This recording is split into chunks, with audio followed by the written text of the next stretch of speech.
Alright guys, so today we're going to make some goat milk body butter. I got my routine done today.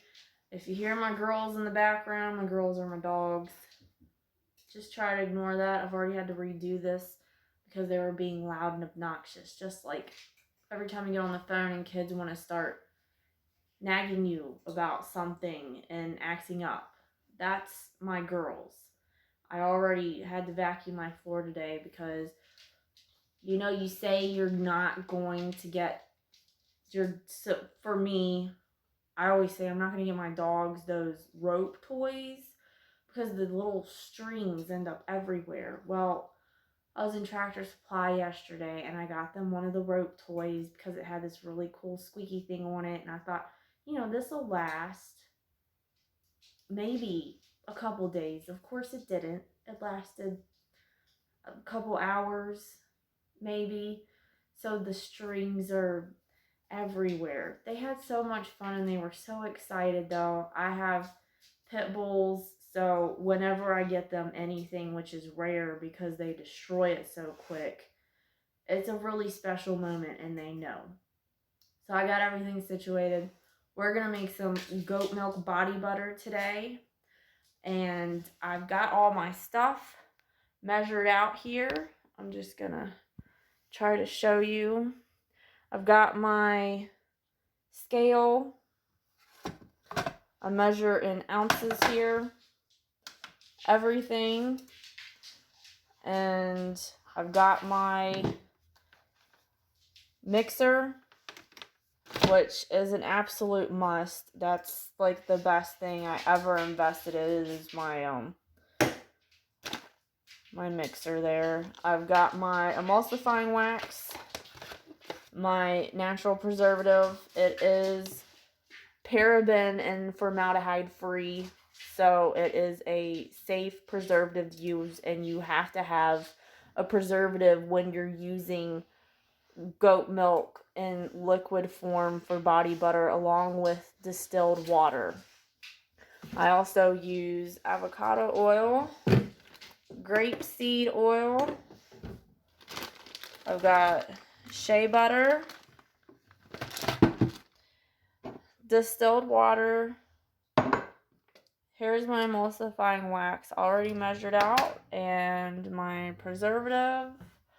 I've got my goat milk heating up here, and all my oils and butter already melting. Just need to stir that there. So you want to have a good ratio of butters to your liquid oils and soft butters to get a good concentration of whatever kind of lotion or body butter you want, with your thickness. I like mine thicker, hence body butter. I don't like it real liquidy. I just think it moisturizes better, and everybody has loved it so far. So that's just what I stick with. I don't use any essential oils in it because some people are more sensitive to certain scents or oils, and it's just easier for me to do plain. But it still has a nice cocoa-y scent, clean scent, just naturally. It doesn't stink or nothing.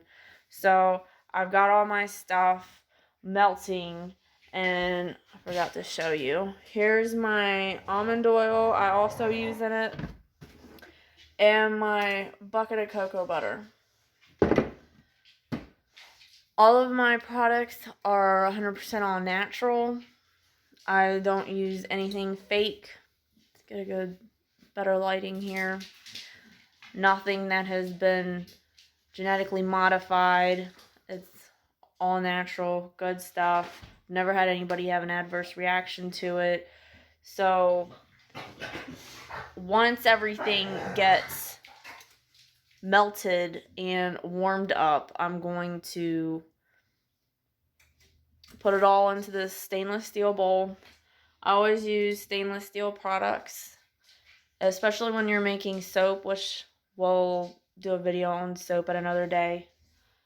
And then before I do put everything together, I will add in the emulsifying wax at the very end, and then I combine the butter, oils, and the milk into the bowl, and I will mix it for a good 3 to 5 minutes. Let it sit. You gotta let it cool. It's a whole day's process when you're making body butter. So once it cools and it starts to thicken up more, I will then add my preservative and then continue to let it sit and mix. And once it starts to really thicken up, I'll use a stainless steel wire whisk to finish whipping it until it's completely hardened up, and then I can put it in its jars. So I've got my stuff all melted down and heated up.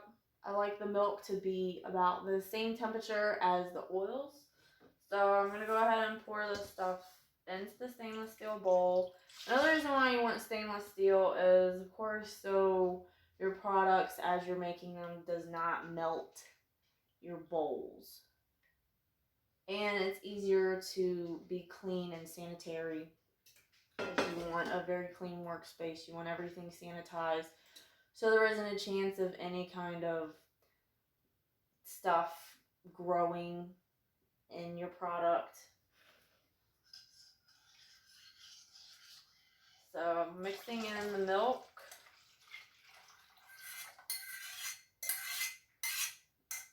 And distilled water.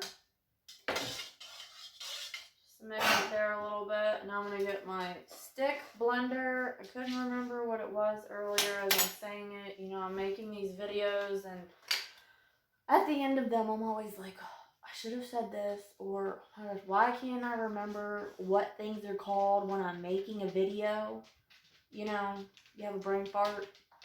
I do it quite often, you know, when I'm on the spot in the middle of a video.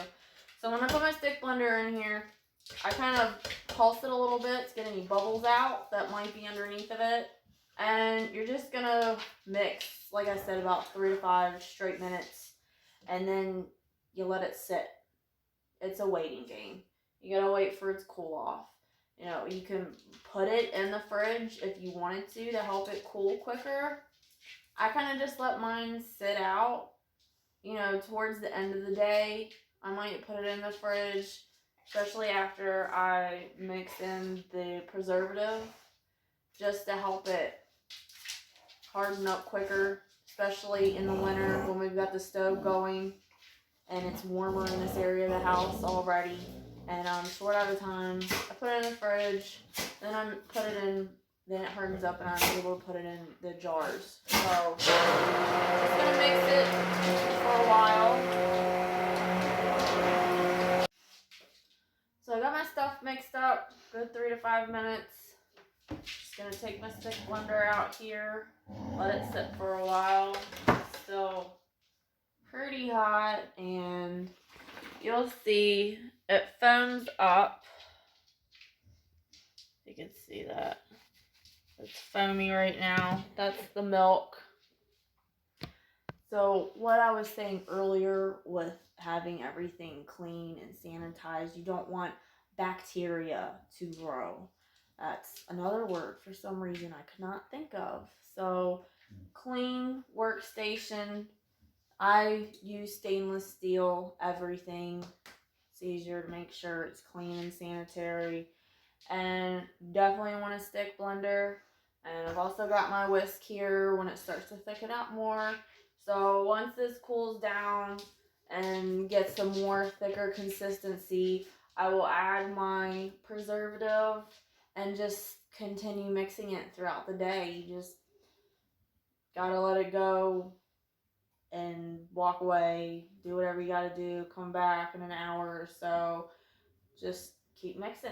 And once it reaches that point, I'll stick it in my jars and it's good to go. So I had to show you the finished product of my goat's milk body butter. I get so excited when a recipe turns out so beautiful like this. Look at how nice that is. It's beautiful. Nice, creamy white. It's not completely thickened up yet, but I added in the preservative, and I've just been going through and mixing it throughout the day, and it's beautiful. That's just so beautiful. I know, I'm a geek, but when you're passionate and you work this hard to get recipes the way you want them to have great, natural, homemade products, you take a lot of pride in it and you get excited. So, God bless. I hope y'all enjoyed this video on how to make goat's milk body butter, and I'll see you next time.